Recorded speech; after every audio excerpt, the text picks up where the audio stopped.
Les Congolais méritent bien mieux qu'un président qui voyage plus qu'il ne gouverne. Ils méritent un chef, pas un touriste politique. Il faut avoir le courage de dire la vérité. Félix se comporte moins comme un chef d'État que comme un passager perpétuel en classe affaires. Il laisse un pays en pleine crise pendant qu'il multiplie les déplacements sans le moindre résultat concret.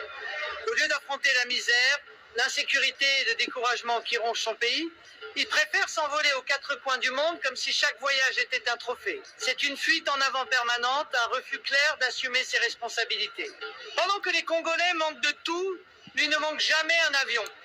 C'est indécent. Ce dont le Congo a besoin, ce n'est pas d'un dirigeant qui cherche des réponses à l'étranger, mais d'un leadership solide, enraciné dans les réalités locales, capable de mettre en place des solutions concrètes pour son peuple et qu'on arrête une bonne fois pour toutes avec cette illusion selon laquelle la France viendrait sauver le Congo.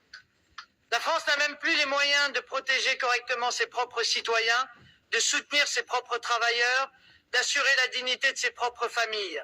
Nous faisons face à une inflation galopante, à une insécurité quotidienne, à des services publics qui s'effondrent. Alors imaginez que nous pourrions résoudre les problèmes gigantesques du Congo. C'est presque insultant pour les deux peuples.